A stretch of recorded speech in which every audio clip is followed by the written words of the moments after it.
Sometimes letting it out can make a big difference. Oh yes. And sometimes you gotta let your heart speak. You gotta let your heart speak. You gotta let it out. No matter what you're going through. Yeah. I know how you feel. I know it's hard to reveal. But let your heart speak. 6 days singing. Yeah, it's true. Love knows. Jordan goes. Love knows. It's true. Jordan goes. Love knows. Yeah, yeah.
Hello and welcome to another episode of Love Notes. Dear Joe, I have been following Love Notes for some time. The personal problems in which many people seek advice from you made me realize that it's my turn to share my story. Joe, it has been 7 years since I met Marco, the man of my dreams, if there is really one existing. Marco is 4 years older than I am.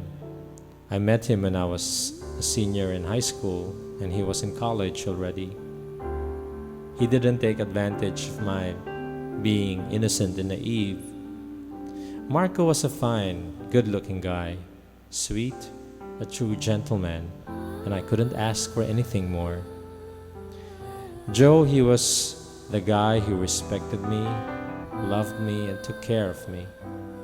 I told myself that this is the guy I am going to marry someday. I thought things would be perfect for us until one time, he told me to forget him.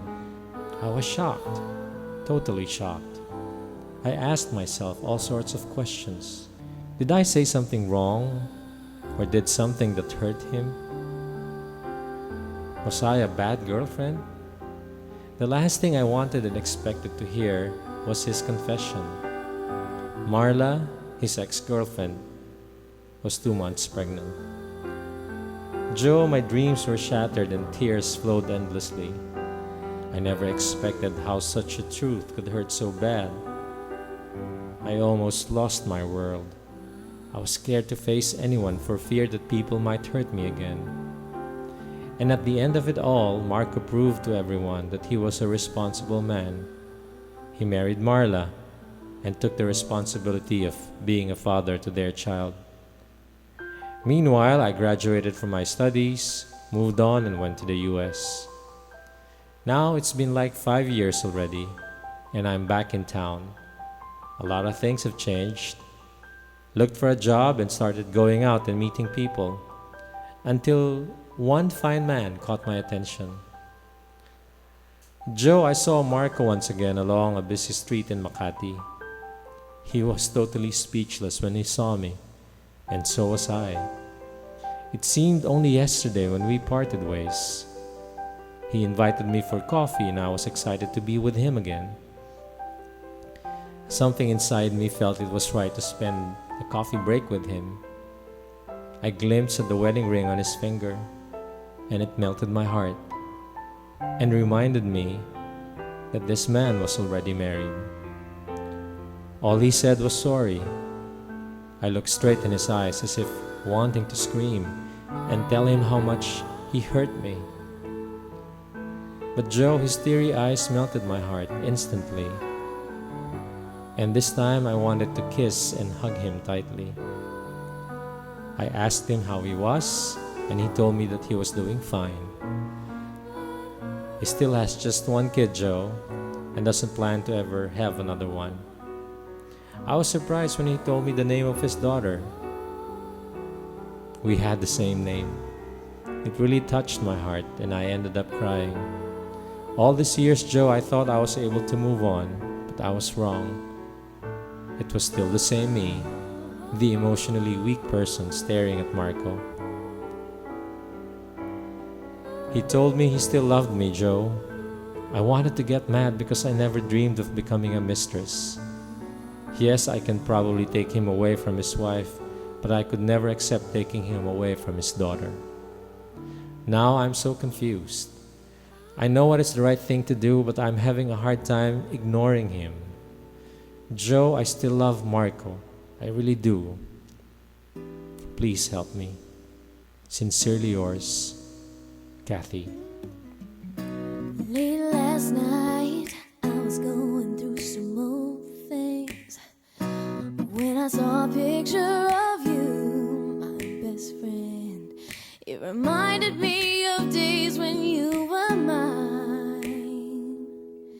You had a way that always left me with a smile. I want those sweet days back again, 'cause baby. Kathy, there comes a time when the only way to love a person is not to love him at all. Marco sacrificed his own happiness for a responsibility he owed his ex-girlfriend and her unborn child.